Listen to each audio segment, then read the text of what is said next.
in our mid-20s, we're super full of stoke and we have this idea of our lives and we go for it. And we get knocked out of the sky from the intricacies that we didn't see coming because we're young, but we understand that. And it's like we're invincible. We could just get knocked out of the sky and knocked down again and knocked down again. We have less or possibly nothing to lose in this state. And so it's easier to maneuver and keep going after what we truly desire in our lives. And then the sad thing happens is we cross into our 30s and beyond, and then we get responsibilities, and we now know more what it feels like to go through poverty. And we get this added layer of fear. We get scared of falling backwards into this pit of doom that looms behind us. And it's no longer concern anymore. This gap is what keeps us down.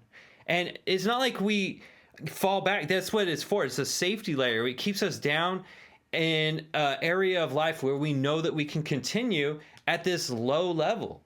And we could be semi-happy. We could use certain substances or certain habits or certain thrills that keep us going and is excited about life, although we have this other portion of life that we don't go after anymore.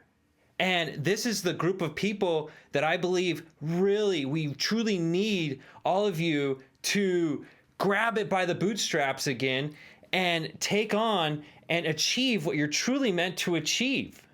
Because if we don't, then we're getting held back by things that basically are blown out of proportion.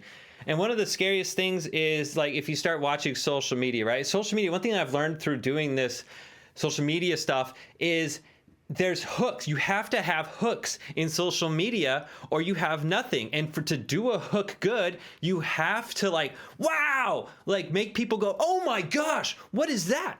And so a lot of the times it's scary and it's blown way out of proportion. And so then we're like, oh, we don't even want to try anymore. It's like, Willie, if we're at that level, I'm just going to go crawl into a hole and I'm going to do my thing that I know I can do without being bothered as much, without putting my head out and getting chopped by the system. Sometimes the system is just like we're seeing something that's blown up, that's not actually in vogue. It's not a fad, actually. It's not this huge thing. We can break past this. It's just we get talked out of it by our fear. And so that's one of my biggest things, is helping this group of people that have complete capability to achieve this amazing feat in their life and help move community forward. And they need to do it. We need to push this community forward. We need to take back power from those who have a ton of it, and money from those who have an absolute gobs a ton of it. We need to pull that power back into the people that think clearly and are smart and have good ideas for the community. And that brings me to another huge point, and that is, without this desire of helping your community out, you might not have the strength to pull through. If it's just selfish reasoning alone, that only gives you so much desire, because if you're happy, if you're already comfortable and happy, then why? Why shoot for the moon? Why go after your second mountain in life? Why try to get to the top of where you think you should be? Let's just be satisfied in living this mediocre life. No, we need you to pull through. And to do that, a lot of times having the desire to benefit your community around you, to benefit the people that are close to you, your friends and family and coworkers that you want to have a part of your life, that desire to benefit the people and community around you is what gets you to do the small things and gets you to stop doing the things that break you down slowly. And this is huge.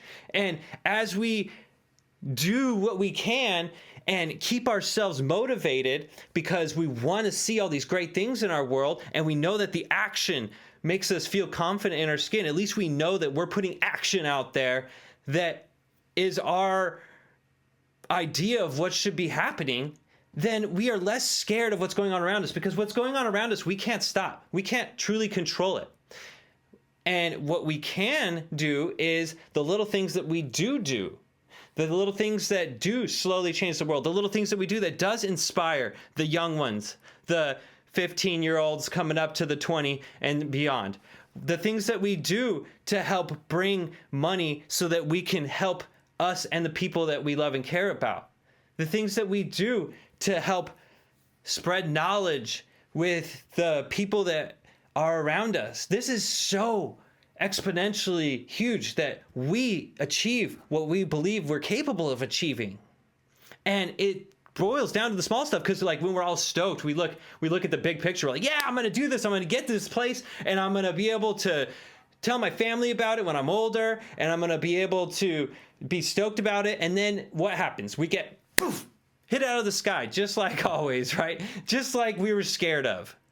And then we go into this day-to-day thinking, and we're like, okay, I'm not feeling good. My dopamine is low, my cortisol is high, and I want to feel good again. And instead of remembering what we're going to do later in life, these complex pleasures that are going to be a part of our lives later, and letting that inspire us, we go and we get a drink to gain instant happiness, to boost ourselves back up again. Although now our body has to compensate, our brain has to compensate, and it's going to level us back out again. And use your brain to level you back up again. Don't use your brain all the time to level you back down again. Let yourself go through the lull, and do something that builds you back up. Get some action back into the world. Action will build your happiness, will build your joy over time. That could be going and stretching. It could be taking a nap. A nap is action. You're refilling your mind. Go and exercise. Go and walk around your block and maybe talk to somebody that you didn't know you're going to talk to. Go hike a mountain and talk to somebody at the top of the mountain that you didn't know you were going to bump in and talk to. And if none of that happens, obviously, like these little opportunities are like little balls floating through the sky. And they want to land with somebody that's going to invest in them. They want to be a part of somebody's life that has been prepping themselves to take advantage of this opportunity and to make that opportunity shine. If you were an opportunity, would you choose somebody who's no, you're not even going to look at that person. You're going to look right past them, and you're going to find the person who's out there shining, who's glowing, is going to invest in you as an opportunity, and who's going to make you live to the fruitfulness that you knew that you were supposed to live to. And so we need to be consistently working on going after the things that we want in life, these big rewards that we want to go after in life. Or we're just going to keep staying in this cycle that we know works. That's cool. That's great. You found something that works. But let's move past it. Let's take on the risk. And I'm not saying to quit your job and jump over to this thing over here that could fail, and then now you get hurt. We don't want to get hurt like that. I myself am not doing that. Although we can do more to gain and capture what we truly want for ourselves in life. So my question to you is, what are you going to do to bring what you want in your life into fruition today? What small thing are you going to go out and do? Action item. Let's get it. Build the person that you respect.